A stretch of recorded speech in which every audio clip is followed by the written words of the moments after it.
to another Happiful webinar. We are working today with our sister site Life Coach Directory, and we're talking all about all things confidence and career. Because at the moment, obviously we're going through really uncertain times, and I think for all of us on some level, our work has changed in some way. Some of us have shifted from office working to working from home. Some of us have been furloughed. Some of us have sadly been made redundant. Some of us have our own businesses that have changed and been impacted by this. And I think all of this uncertainty has created a shift, and I think that's been affecting our confidence. So that's why we really wanted to talk about confidence in all things careers today. And joining us to discuss this is Jenny Garrett, who is a career coach and a leadership trainer. And I'll let Jenny introduce herself and tell us a bit more about her work. Thank you so much. Really great to be here and to see everyone. Absolutely. I'm an executive coach and a leadership trainer. I've been running my business now for about 15 years. Before that, I had senior roles in marketing. My final role was in an international business school, and it was there that a colleague who's now a good friend tapped me on the shoulder and said, "Where next? Where are you going to go with your career?" Gave me lots of ideas, and one of them was about coaching. I did a coaching qualification, and it was absolutely transformational for me. Went back to my day job and felt very frustrated and stuck in that job. Hatched a plan with a coach to go down to 4 days a week and start coaching, and I haven't looked back. That was 15 years ago since I took the leap to run my own business, and absolutely love it. So now I provide career coaching, often to women, a majority of women, sometimes to men, often about making the next step in their career, or thinking about promotion within the career they're in, or taking a step into a new life for themselves. And I love walking beside them on this journey, giving them a supportive challenge and watching them succeed. So that's me. Oh, fantastic. That sounds like amazing and very important work.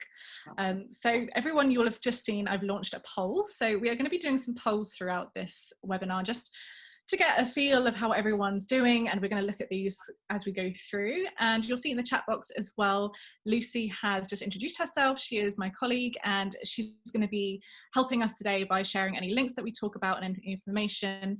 And what I will say is, if you have got any questions, please do feel free to pop them in the chat box. We have got some allocated time towards the end of this webinar where we're going to be going through questions, but please do feel free to jump in there. And if you want to share anything, if anything resonates with you, definitely let us know and feel free to chat to us in there.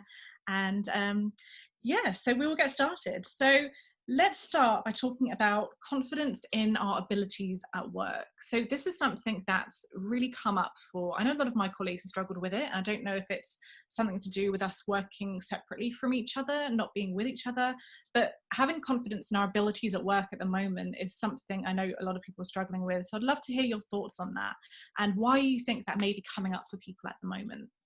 Yeah, I think there's a real proximity issue that often we get a lot by being around other people. People give us some kind of reinforcement or some sort of reassurance by being close by, and we don't have that. And if your line manager now is busy with their own life, maybe they're homeschooling as well as or shielding an elderly relative, or just managing their life on top of working from home, they might not realize that they're not giving you the kind of attention that you need. There's a real challenge here for people who do work in an office environment and are not doing that now, working from home. And that if people don't communicate with you regularly, they can think that you're not working as hard. So I would say actually over communicate at this time with people to let them know that you're still around and you're still working. But I think it does ebb away your confidence to have to over communicate, to not be around people who give you that reinforcement that you need. They say that it's good to have positive strokes, you know, a bit of good feedback, and it's good to have even negative strokes. So someone telling you that you're not doing so well, the worst thing is to be ignored. And I think that a lot of people might be feeling ignored, and that can be some of the issue. Also, just online, it's great to see you, Kat, and you're giving great facial expressions, but it can be really difficult to read people online. And I think you can misconstrue their facial expression or their level of interest. And again, that can lead to questioning yourself and your confidence ebbing away. And then this general uncertainty. You know, they say we're living in a VUCA world, volatile, uncertain, complex, and ambiguous. This world we're living in means that actually, what can we have confidence in? What can we trust? You know, one day we were all fine. Next thing, we were quarantined in our house. Who knows what tomorrow will bring? And there's a lot of scaremongering out there, which makes us feel very uncertain. And when you can't be certain about anything, then of course that eats away at your confidence, because what can you be sure of? Confidence, in a way, says I'm sure about something, and if you can't be sure about anything, then that usually will make us feel less confident as a result. Absolutely, and that all makes so much sense to how it's affecting us, and it just seeps into all areas of our lives, doesn't it? Yeah. And I think the communication point is really, really good to pick up on, because that's something we've noticed, especially if you're communicating more over instant messaging or email. As you said, it's really hard to read the tone of what people are saying over things like that. And video calling is great, but there's some body language things that you just don't get when it's on screen, and it's difficult. So that's really interesting. So I'd love to hear off the back of that, kind of what advice would you give for people to improve the confidence in their abilities at work at the moment?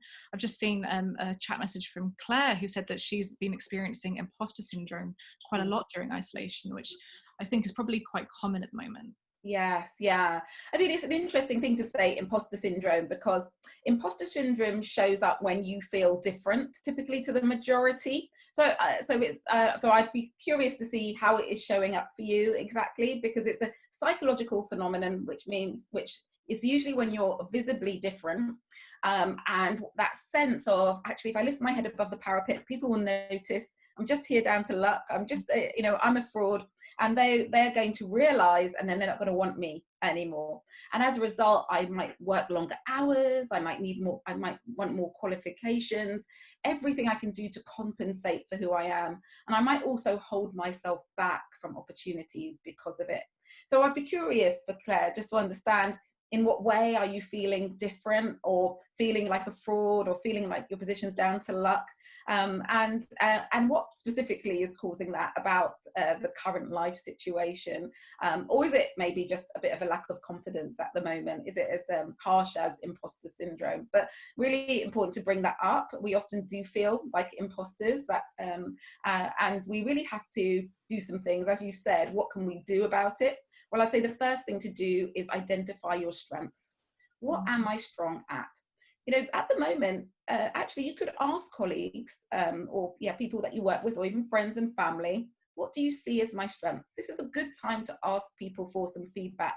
What do I excel at? What would you come to me specifically for? What am I the go-to person for? And ask about that. So take the opportunity to find out what your strengths are. And for yourself, do some reflection on that. So maybe you're doing some journaling. I'm a big fan of journaling. Each day, ask yourself a question. What strengths did I use today? What were the strengths that enabled me to do the things that I've achieved today? So a bit about understanding your own strengths. There are some questionnaires online. There's something called the VIA Strengths Finder, which is absolutely free of charge. You can just go on, and it can help you identify your strengths if you find it really difficult to do on your own. So I would do some work identifying your strengths. When you do that, you immediately feel a bit more confident, because you know the strong place you're coming from. The other thing I would do is to remind yourself of your resourcefulness. The last time you were in this situation, yes, you might not have ever been in a pandemic before, but there would have been times when you've experienced uncertainty, change, when you've felt fearful. What did you do? And reminding yourself that you were resourceful enough to get through it then will help you remind yourself that you've got the skills to get through this situation now. And a lot of this is about resourcefulness. It's what's in me that I have that will help me through the situation. You can't control this external world. We can't control when they'll find a vaccine. We can't control when companies will reopen, if that's what you're waiting for. But we can actually control how we feel. And knowing your own resources and being able to trust yourself to get through the process really helps. And my last things are learning. Learn something new. If you do that, that helps you feel confident. You've got some new strings to your bow, you've got some new skills, you've got some new knowledge. And giving as well can help you feel more confident. If you go out and do some volunteering, maybe if you just knock at a few neighbors' homes to make sure that they're all right at this time, whatever giving or volunteering looks like for you, that really boosts your confidence, makes you feel happier as well. Because you're able to give something to someone else. It reminds you of what you have to give, which helps you feel resourceful, which makes you feel more confident.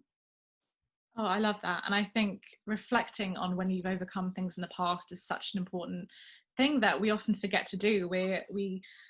We have our negativity bias, so we tend to forget about the good things that we've done and the things that we've achieved, and really taking the time to stop and reflect on how far have I come and what have I done is fantastic. Lucy's just popped in the chat as well a link to that strengths survey finder, so if you did want to do that, then please do have a look. There's been quite a few comments coming in, so I'm just going to go through those and just see if there's anything related that we can talk about here.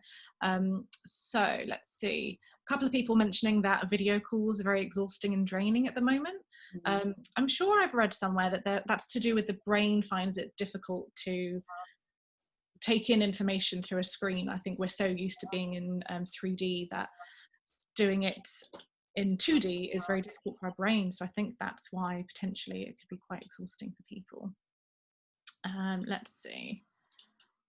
Angela says she's currently on furlough and really worried about going back to work and holding my own. I will have been off for 4 months off work by the time of proposed return. And I think that's something, especially now, restrictions are starting to lift and people are starting to think about returning to work. Have you got any thoughts on that, on how people can bolster their confidence? I think particularly around the learning aspect. I don't know what you've been doing when you've been on furlough, but actually what have you done? I think that's the question. Stop and think, what have you done? You might think I haven't done anything, but you might have started baking. Be like my husband, who's created almost an allotment in my back garden, he's become a gardener. What have you done? And I think to take stock of that, because there's always those transferable skills. It's a little bit like if you go on maternity leave or something like that. People often think, oh my goodness, my brain's not going to function at the level it needs to, and I've had so much time off. But as a parent, often what you've done is so much. You've been CEO of your own home, you've been budgeting, you've been doing so much. So I think you need to take stock, take a step back and think, not what haven't I done, or I haven't been in the office. What have I done? What have I achieved? What difference have I made? How have I managed my own mental health, my physical health, my learning? What have I done to keep myself occupied? And there will be things in there that will help you when you go back into your role. But I also imagine you won't be the only one. So it's also the fact that you're not alone in this situation. Lots of people will be slowly entering back into the workplace. No one's expecting you to be firing on all cylinders. And actually, we have reached this stage of fatigue. I think when we first went to online working for a lot of people, it was really exciting, and we were as productive, if not more productive, than we were before. But as the time's gone on, we've realized this is a marathon. This isn't the short sprint that we thought it was going to be. So as a result, now we're all slowing down. And I think that's appropriate to do. And don't worry about that, is what I would say to you. It's all for us all going to take time to get back to what a new normal is. And I don't think it's going to be the same as it was before anyway. So just be confident in yourself. Remember what you've actually done since you've been furloughed. Remember other people are in the same situation as you, and be kind to yourself. This is a time to be kind to yourself and not beat yourself up about anything. It doesn't solve anything. Absolutely, could not agree more. Thank you, fantastic advice there. Let's see, so Siobhan has said, how can I raise with my workplace that I'm feeling ignored without sounding like a drama queen? So she's been signed off since October and was going to go back when working from home lockdown started and feel out of the loop. So I guess that's something else, like how can you raise that you're not feeling, I guess that would just be kind of speaking to a line manager or maybe HR without sounding like a drama queen she's worried about. Any thoughts on that? Yeah, I would move it from what they're not doing to what you would like. I think it's about turning it into an I statement. So quite often we say, oh, they're not communicating with me, they're leaving me out, and we put the blame on other people. Instead, I would say what you need. I would like to be CC'd in the newsletter. I would really love to have a check-in meeting once a month. Whatever it is, turn it into that I, and say why you'd like it. I really want to stay in contact want to feel like I'm part of things. And to do that, this is what I need. And I think people will listen. Communication is a really difficult one. I've never worked with an organization who's got it right and whose staff think they've got it right. I think sometimes people don't want to bombard you, but they don't understand what it is you need. So if you're clear about what you need, then they can make a choice whether to deliver it. If then, after you've been really clear, they're still not delivering it, then there's something else to tackle. And it might be that it's not the right organization for you, or you might have to accept that you're never going to get the communication you need from them. But the first step, I would say, is to start any statement with, this is what I would like and I would need, and this is why, and put that out there to them. I think you'll be pleasantly surprised. I love that. And it gives you some time to reflect as well and think, actually, what is it I need and I want from this company, and how can I communicate that? I love that. Right, let's have a little look through. Tracy said she's finding it difficult to switch off. When it's like chats all the time, constantly hearing what other people are doing, quicker, better than us. Same as what Claire was saying. So yeah, have you got any thoughts on switching off? I know, especially for some of us working from home now, that line between work and life has blurred quite a bit. Yeah, boundaries are key here, and it's really difficult. I completely agree with you. And you really have to think about what is the work day that I want? How do I want it to look? So we don't have to succumb to how things are. We have some things that we are in control of. So I would like to talk about the circle of control. There's things you can control, there's things you can influence, and there are things that are a big concern to you. What can you control about your work day and your work life? Can you control the time of day that you finish and the time of day that you turn your computer off? Can you control whether or not you look at social media? Can you control how much screen time you have, how much exercise you have? Many people can control those things. So focus on the things that you can do something about. You can't change the world at the moment, so you will have to look at a screen for some of the time. So don't focus on, oh, I have to look at a screen, this is awful, because you can't change that. But what within that can you control? So you might say, you know what, I turn off at 5 and I put my laptop screen down and I go for an hour's walk. And that's the division between my work day and my evening. Or, you know what, I'm going to have some screen-free evenings where I don't even watch the TV. Maybe I take out a board game or I read a book. Give myself a rest. But you have the power. You really do have the power to make this happen for yourself. So what I would do is write a list, all the things that are bothering you about the way you're managing your workday, or the fact that you can't switch off at the moment. Write it all down. Draw these 3 circles: what I can control, what I can influence, what's a concern to me, and fill them in and focus on what you can control. And you'll feel much more empowered, and also you will take some action around those things because you can do something about them, rather than what we do is we focus on the things that are annoying us, that we can't do anything about.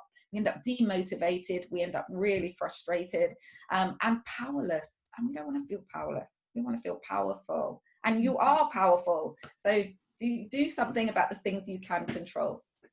I really resonate with that. I struggle with anxiety sometimes, and a lot of that comes from me trying to control what I can't control. So I really definitely advise that as well. Definitely focus on what you can control and the things you can do. It makes such a difference. Okay, so there are quite a few more questions. So what I'm going to do is I'm going to move on for now, and then we will come back to everyone's questions towards the end of the webinar. But I just wanted to have a quick look at the end results of the poll to see what everyone was saying about whether or not you've noticed a difference in your confidence at work during lockdown. So 65% of you said yes, you have. 5% said no, and then 29% said a little. So that is quite a few people. So that shows that it is definitely on people's mind a lot. So hopefully what we've talked about has helped there. Okay, so let's just close that down and let's move on to, I wanted to talk to you about making a career change, because I feel like at the moment some of us are making some reflecting on things that we didn't normally because of everything's changing and we're thinking about different things. So why do you think people are now reconsidering their careers at the moment? Yeah, I think it is a really big time for people, and I think the gift of time for some people have more time than they've ever had because they're not commuting, they're not having to go into an office, they may have been furloughed. So I think that gift of time makes quite a difference and can be really helpful. The time that you've never had before, and suddenly, wow, I've got some time to think and I can think about me. I think that COVID-19 has given us a new perspective on life. You know, the fancy car you've got, doesn't, you know, you're not using it. How important was that? You know, so actually, what is it? You start to question what's important. And I think we've really realized that life is important, that people are important, and that maybe things aren't as important as we thought they were, or a job title. I have a client who's got a massive office. I think his office is probably the same, the size of the top floor of my house, kind of thing, you know, a lot of square inches or whatever they are.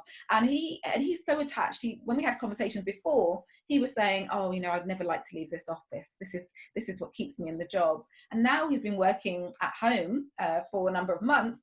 He's saying, oh, I'm not fussed about the office. He was separated from his wife, who's based in another country. He's like, I think I could work there from now on. I don't really need to be ever in the office anymore. And that sort of what you're attached to doesn't matter so much. And I think that coming close to our own mortality, I think at the beginning of this COVID-19, you know, we were all afraid for our lives, you know, really. And coming close to that, you think, well, what is my legacy? What's the difference that I've made in this world?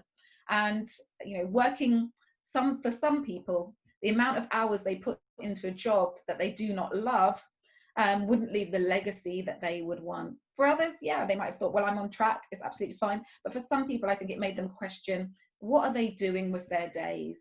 And how could they be spending it differently? And how could they make a difference in the world? So I think these are, you know, some of the reasons. And I just think also people are reconnecting with themselves. And when you reconnect with yourself, you reconnect with those dreams and those ambitions that you've possibly put to the wayside because of being sensible or wanting to earn money or whatever it is, or society's expectations of you. So I think people are reconnecting in with themselves as well.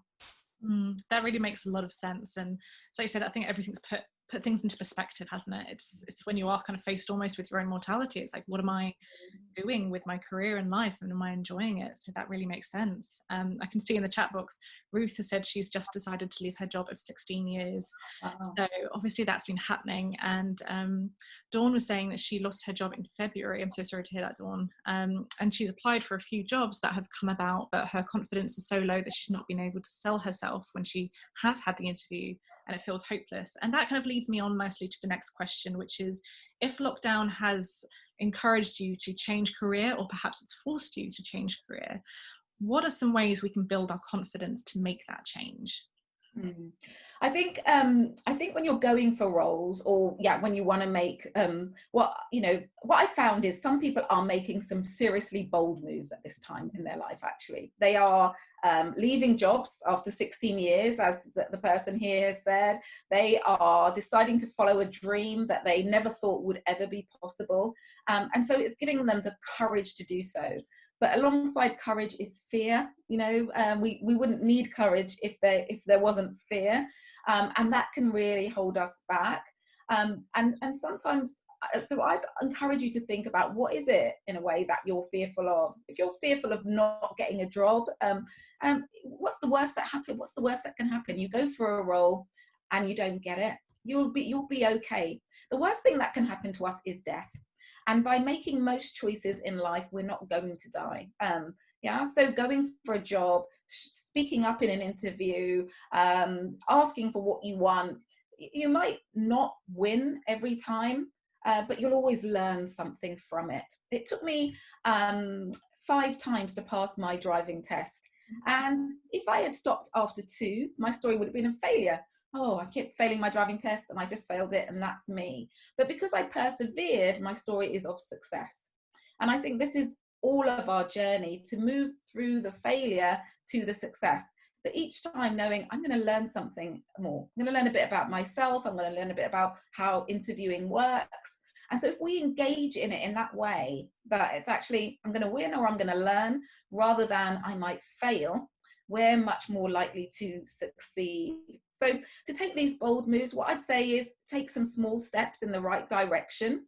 Think about how you can really break it down.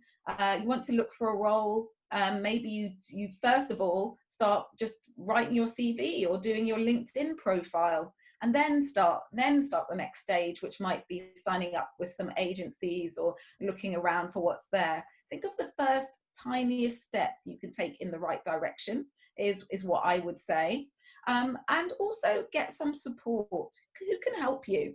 You know, this is an association with the Life Coaching Directory, and we're both coaches. There are lots of people out there who are really willing to help and support you through this process, because it can be challenging. And it might be a friend, it might be a family member, you might have a mentor at work. There are lots of people you can go to, but don't try and do it alone, is what I'm saying. People are really happy to help and support you through. But when it comes to confidence in interviews, you know, what I'd say is interview them as much as you being interviewed yourself. Do you want to work with them? Are they the right kind of organization for you? Think about it as a two-way street, and also know why you're going for the role. People see through it if you're just going for any role. They want to know, why my organization, why this job? And if you can feel truly connected with it, it's actually beyond yourself. You stop caring about, am I saying the right words? Do I look right? Am I sitting up right? And you show your passion, and passion wins. So make sure that you're going for the kind of roles that you're passionate about, which are worth putting yourself forward for and putting yourself through that process for. Absolutely. And something you mentioned there reminded me of this thing that we have in our brains called impact bias. So it's when we basically overestimate how much something is going to affect us. So I think that comes across in this idea of this interview. Like, as you said, the worst case scenario really is death. And how likely is it that that's going to happen? But because of our impact bias, we think a bad job interview or something like that is going to then have a knock-on effect. We're going to end up, you know, completely without anything around us. We're going to end up homeless. We're going to end up like this. And we forget that we have a psychological immune system. And that's something really human, and we all have. So that's something else just to keep in mind, that our brains love to go to the negative, and that impact bias means we underestimate our own abilities and what we're capable of doing. So keep that in mind as well. And I've just seen as well, so Gemma has said that it's actually had the opposite effect on her. She was furloughed for 5 weeks and really missed feeling needed at work. And after returning 10 weeks ago, she's thrown herself into her job like never before. And that's great to see how so many different people are taking on this experience and are finding different things from it. Yeah, fantastic. So I'm just going to look at the poll results. I haven't seen anyone voting yet, so I don't know. I'm hoping that's live, but we're just going to see if anyone's made it reconsider your career. Do feel free to add into the chat if you have or not. But if not, we'll move on to the next question, which is all about going self-employed. So this is kind of similar boat of changing career. This is for people who are potentially thinking about quitting their employment and taking the leap to be self-employed. So I would love to hear, have you noticed an increase of people wanting to do this, and what do you think is causing that?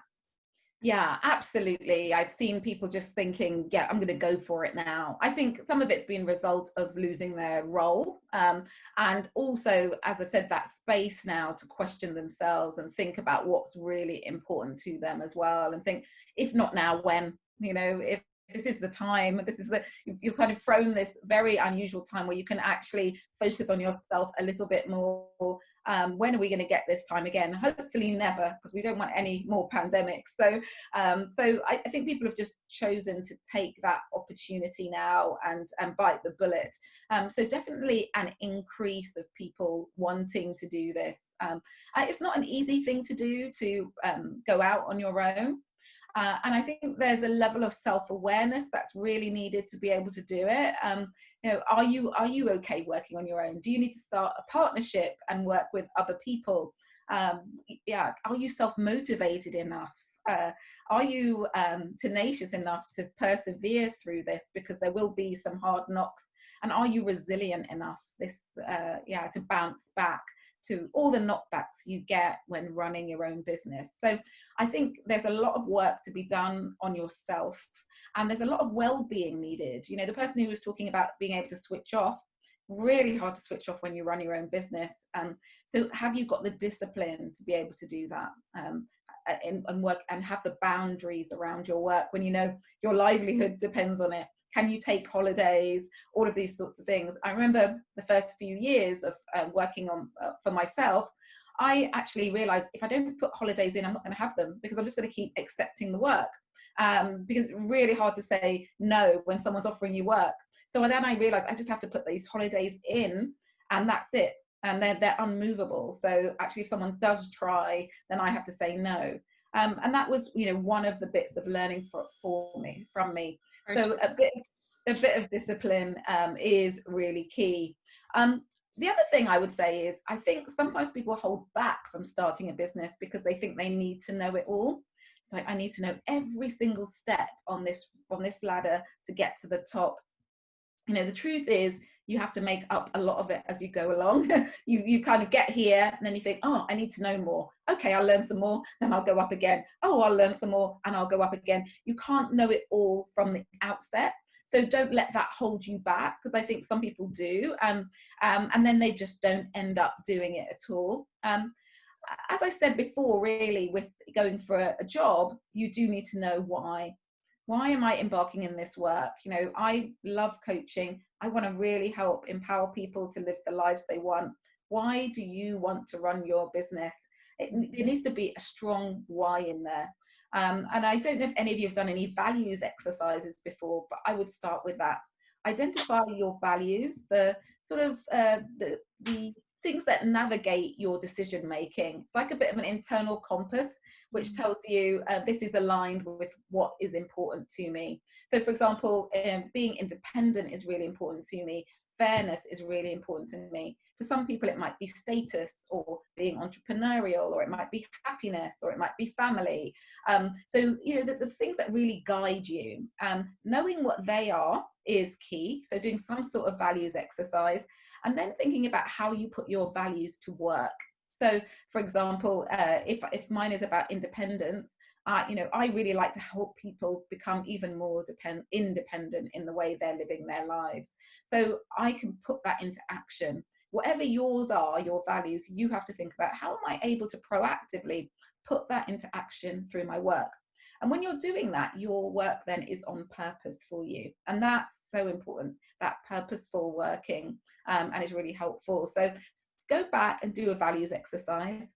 Think about how you put those values to work in your life, and how you could do that through running your own business. And if you can't, if the thing that you want to do through your business isn't aligned with your values, it's probably not the right thing to be doing. Because when you're not aligned to your values, you're going to be derailing your career, really. It won't work. You're going to be undermining yourself all the time, or fighting with yourself all the time. And the other thing I would say is experiment, try things. Can you shadow someone? Can you volunteer somewhere?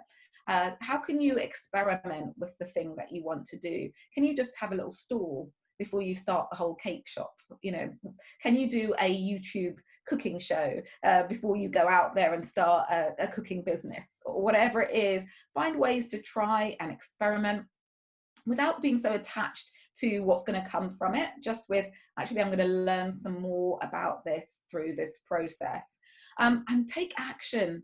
The biggest thing about confidence is confidence comes from action, not before action. This is a huge thing to really understand, that actually I can't wait to be more confident before I try. When I try, I will become more confident. So taking action is key, whatever it is you want to do, and you will become more confident. It's about stepping outside your comfort zone, however uncomfortable and painful that might feel. That's where the learning is. You're in the growth zone once you step out of it. Absolutely. And that's such a good point, the fact that confidence does come from taking action, because I think you're right. I think a lot of us wait, and we want to feel that confidence before we do it, but we have to start doing the small things and taking those small steps, and just taking the nudges outside of your comfort zone. As you said, experimenting, shadowing other people, and thinking if this could be the right move for you. Maybe start like a bit of a side hustle on the side of your day job, if that's something that would work for you, and then start doing things. Yeah, I can see Lucy's added in a values exercise as well. I think that's a really great point as well, to really make sure you're aligned with your values. And yeah, let's just see if there's any questions kind of about this idea. Thank you everyone for voting on the poll. I'm not quite sure what happened with the last one, but this one seems to be working, so thank you all. So what have we got here? So yes, Taniki said that she's been wanted to change career but wasn't sure, but no, sorry, hasn't wanted to change career but has wanted to change her role and maybe even a reduction in hours. So I think, as we were saying, it's kind of making us reconsider all of these things. Marissa's saying she struggles to work proper hours. I'm now often doing 9 to 12 hour days when I should be doing 7 to 7.5 days, even working weekends. I think that probably comes back to the boundaries piece you were talking about earlier, and really writing down what you can control in your work days and things like that. I'd just add as well, there's a question for you. Is this sustainable? So if you're going to do these 12 hours a day, 7 days a week, what's that going to do to you? You know, the thing about, I don't know if you're self-employed or if you're employed, but if you're serving your clients or serving your employer, if something happens to you, they'll send some flowers and then they'll employ someone else. So you really owe yourself to be looking after you. There's a lovely video, to do look it up, and it's a professor who has this empty jar. He puts big rocks in it, and then he pours sand, and he says, your work, the rocks are your family, your friends, the people who really care about you. The sand is your work. It should go between the rocks. It shouldn't be the rocks. And this is really important for you to consider, because you can drive yourself into the ground. It's your family, your friends, the people that love you who are going to be there for you. And you need to be able to be there for them as well. And you need to take back control over some of this. And, you know, whatever the reason, maybe you need to, if you're self-employed, you maybe need to get someone else to help you. Maybe you need to renegotiate your deadlines. If you're employed, maybe you're a bit worried about the security of your role, so you're putting in extra hours, but maybe just slowly start to cut it back. Maybe say weekends are sacrosanct. I will not work weekends, and slowly bring it back to what it should be. But this is really important for you to take control of now, and not to leave to get completely out of hand. Sometimes we do it for a short period. You might have a month where you go crazy. But if this is something that you think is going to go on for a long time, you need to take back control of it.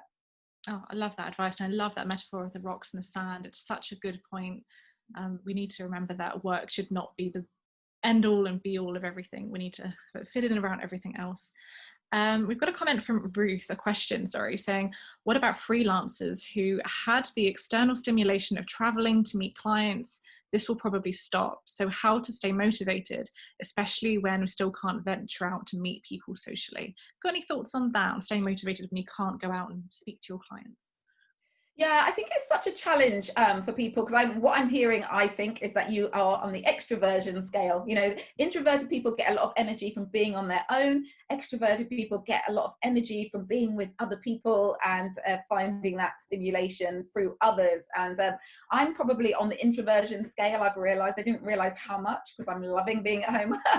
And my husband is like, oh my gosh, when can I leave the house? What's going on? You know, let me talk to the neighbors, let me talk to anyone. So I completely see what you need. I think it's a really good question for you to ask, in terms of while we've been on lockdown, where have you managed to get your bits of stimulation? I don't know where you are in the world, but people can drive now. So you can drive a little bit further away. You can do some things outside. How are you currently managing to get your stimulation? And maybe you're not going to get it from work anymore. Maybe you're going to get it from sitting in your, if you're lucky enough to have a garden, sitting in your garden and talking over the fence to your neighbors. Or maybe you could do your, the training that you do in different rooms. Maybe you could be in the living room today, in the bedroom tomorrow. You know, you have to find a way to make it more exciting. Or maybe what you do is you change your backgrounds, you know, on these Zooms or whatever calls, you could change your background. Today I had someone who had a background that was like, they were looking out of a window, and I said, for me that was amazing, because I felt like I was looking out of the window behind her, and I felt like I wasn't stuck in a box myself. So I think it's about being creative in this space and thinking how you can find what you need in it.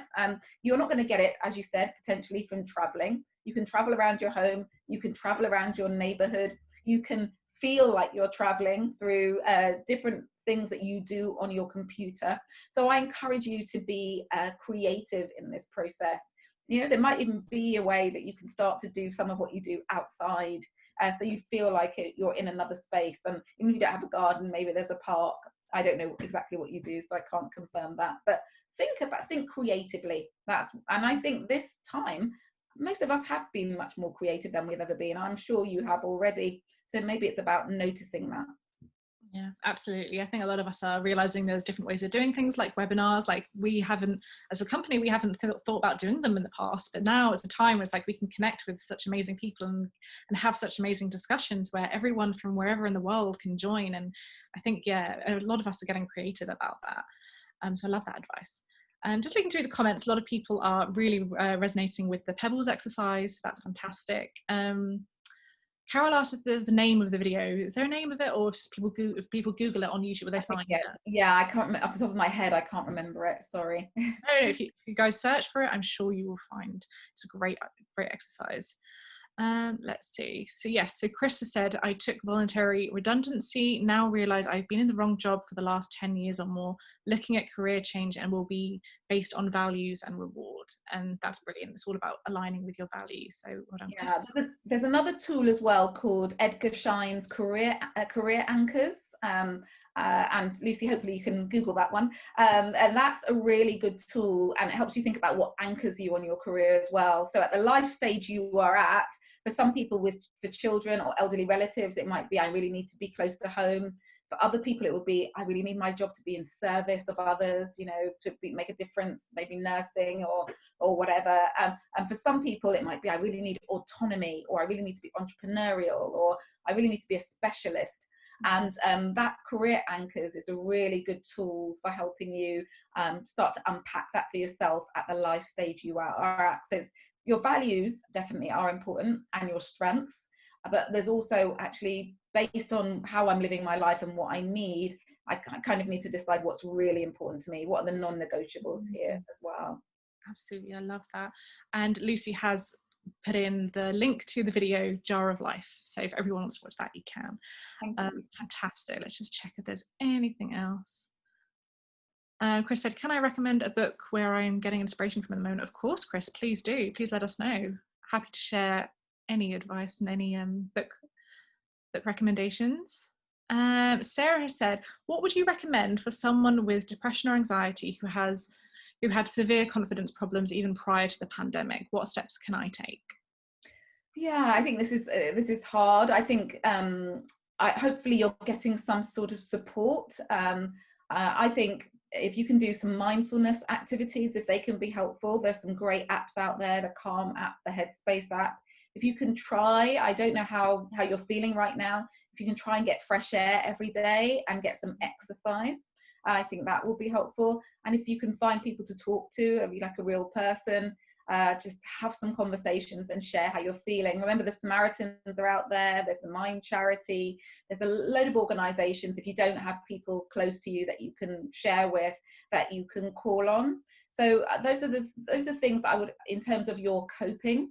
In terms of your confidence, I probably would say to you each day, just at the end of the day, say something that you're grateful for or proud of about yourself. Either one of those. What am I grateful for? Am I grateful for getting out today or getting out of bed today? Am I proud of myself for doing whatever? Because it's about reminding yourself of the good in you and the good that you do. So yeah, a gratitude practice. I practice gratitude every week. I write down the things I'm thankful for. It's amazing to look back at the end of the year. And even sometimes, at particular days when I think, oh, this is a bad day, what am I grateful for? So gratitude is really powerful, but also, what are you proud of? Maybe you set yourself in the morning one task and you can be proud that you've been able to achieve it. So that can really help you, but get some support. Maybe you need some counseling. I'm not sure. So make sure you're supported. Absolutely, and I would second that as well. And there are ways of getting support. As Jenny said, there are loads of fantastic charities and organisations you can get in touch with. One of our other websites is actually Counselling Directory. So if you are looking for private support in that area, you can go on there, so many counsellors and coaches are now working online, so you don't need to do face-to-face sessions if you're not able to at the moment. So do take a look at that. And I think when it comes to mental health, that has such a big impact on your confidence. So being able to look after that first and being kind to yourself, and then kind of working on the confidence piece, I think would be really, really recommended. Lots of people recommended mindfulness and getting out in nature and everything as well. So thank you everyone for joining in with your tips and advice. And Chris has given us his book advice, his book recommendation as well, which is The Buddha and the Badass by Vishen Lakhiani, or I'm probably pronouncing that awfully. It's a good mix of self and business, and it's also available as an audiobook. So thank you, Chris. That sounds fantastic. I love the sound of that. Brilliant. Lots of people saying great advice here. Fantastic. Exercise, Alison said, really helps her. Jackie says practice 5 ways for well-being every day. Connect, take notice, keep learning, give, and be active. Fantastic. These are all brilliant advice, everybody. I'm going to have a look at the results for the last poll. So if you're not a freelancer already, has this pandemic made you consider going freelance or self-employed? 59% said no, it hasn't, and 41% of you had said yes, it has. So a kind of mix there, but for most people, I think it hasn't made them consider take the leap, which I can understand. I think if things are a bit uncertain, some people may be kind of clinging on to what they've got. So I can totally understand that. Brilliant. So I would love to hear from you, Jenny. You've given so many amazing tips and advice already in this webinar, but if you could kind of round up your top 3 actionable pieces of advice when it comes to cultivating confidence and career in your career at the moment, what would they be? Okay, so I think I run some virtual retreats now actually around resilience and how you can bounce forward as opposed to bounce back from situations. And I think cultivating your resilience, whatever that means for you, is really important. So that would be my number 1 tip. Think about what can help you feel like a resilient person. Then you're not so worried, because the thing about confidence is it's the fact that we are worried about what's to come and we're not sure if we can deal with it. But if you know that you're a resilient person, you feel that you can cope with whatever it is. So build your resilience and work on your resilience is my number 1 tip. My number 2 tip would be to really take action, however small. Yeah, the smallest thing that you can possibly do to take you in the direction that you want to go in, do it. You know, if you want to start running, just perhaps purchase some trainers and put them beside your bed. You don't have to start running straight away. Look at them every day as you wake up. You know, eventually you might put them on. Eventually you might walk out there. Take those small steps in the right direction would be really important. And what's my final tip? I think it's all about self-care. It's all about just be kind to yourself. We can beat ourselves up so much about not being confident enough, not being smart enough, not being bright enough, not taking advantage of COVID, you know, the pandemic time we have enough. And, you know, we are all on our own journey and we're all just doing it in the best way we can with the resources we have. So a bit of, you know, the kindness that you're giving to everyone else, give some of that kindness to you and it will go a long way. So those are my tips. Hopefully I love that. Really helpful. All of that is absolute gold. Thank you so much. And I will open the floor to some questions. If anyone has got any more questions, we have probably about 5 minutes or so to go through any more questions. So I'll just have a look through and see if there's anything we've missed already. I think so many questions and comments from everyone. Thank you so much for being so involved. It's been great. Let's see.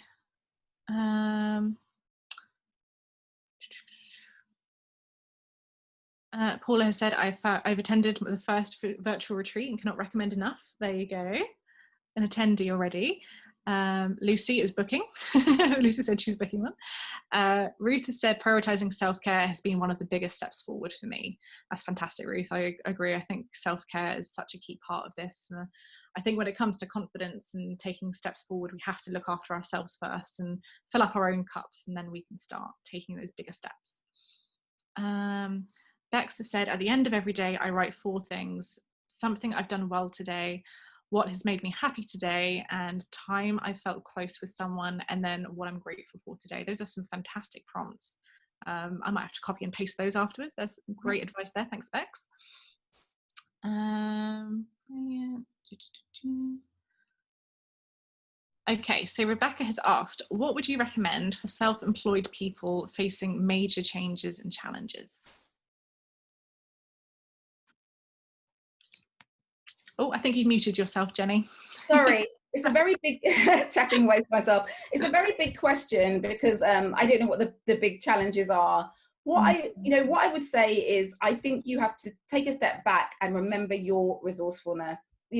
Sometimes the floor feels like it's been taken from underneath you, and you think, oh my goodness, I'm not going to cope. But you will, you really will. And so you have to take a step back and think, what's the most important things to me? And what do I have to offer the world? This is what I would say. What do I have to offer the world? And how would I like to offer it? There's always a way. And it really is about you just thinking about that, thinking about your own resourcefulness and how you can put it out there. We saw all of our lives in one direction. You imagined your life to, you imagined your self-employed life to be going like this. Maybe you'd planned. I had so many plans at the beginning of this year. Just before COVID-19, I was going to France, then South Africa, then to Dublin to do some work. And then all of these flights got cancelled and I got stuck at home.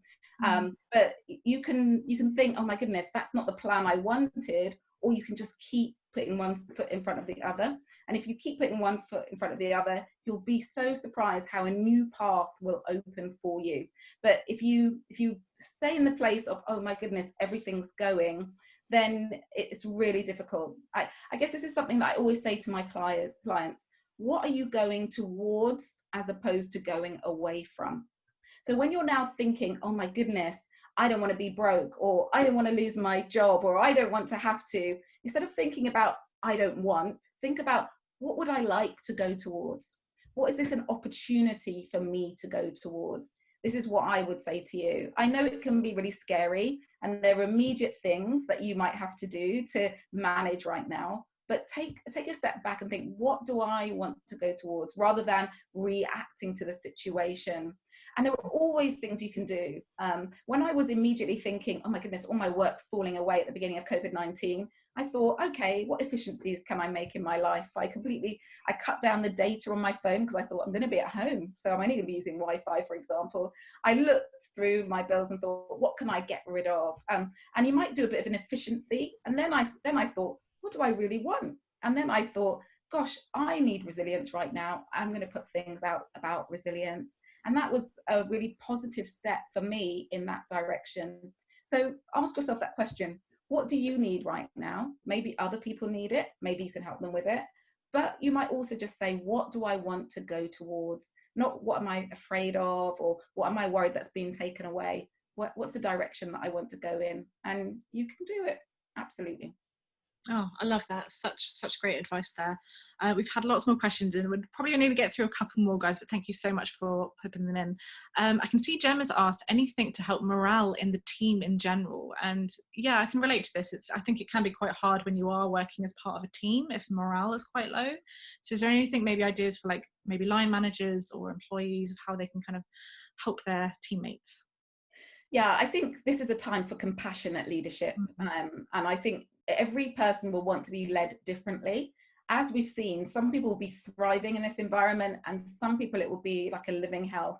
So you really need to think, what can I give to the different team members who do different things? But I also think what we're missing, the biggest thing that we're missing right now, is informal conversation. My goodness, I've got to send you a Zoom link and then I've got to say, can you hear me? And all of that stuff. And I would say try and find ways for informal communication. I think WhatsApp's quite good for that. And I don't have shares in them or anything, but you can just share a quick message. You don't have to type it out perfectly. You can just dial someone really quickly if you do want to have a video, a face call or an audio. So think about, there's more than one way to communicate. It's all become very structured, very formal, and we're missing that water cooler chat or that informal joke. There's not, the meeting is set from 10 to 10:30 and people don't arrive early and have a chat or have a chat afterwards. So there's a lot missing. So I would find ways to have that informal, maybe just ring someone out of the blue and have a chat. That's not really happening much anymore. So think about, how can I bring the informal into this to make it feel different? But I would also say treat people differently. and check in on people regularly. As a leader, those are the things I would say.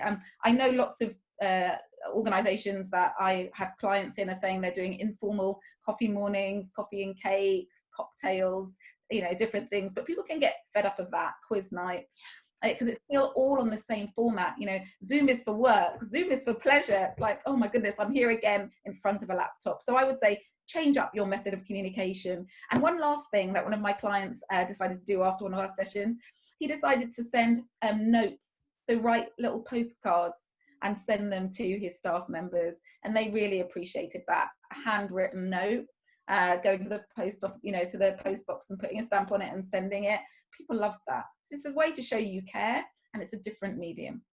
Oh, I love that so much. And actually it was Happiful's 15th birthday the other day, and we were all sent a lovely, beautiful box of chocolates from the company. And it's like you said, it's just thinking outside the box when it comes to communication as well. And I agree. I think it's the informal chats. We set up kind of discussions and Zoom calls to talk about meetings and work related things, but then we need to also factor in those times to just have a quick chat, as if you were in the kitchen, as if you were making a cup of tea and chatting to someone.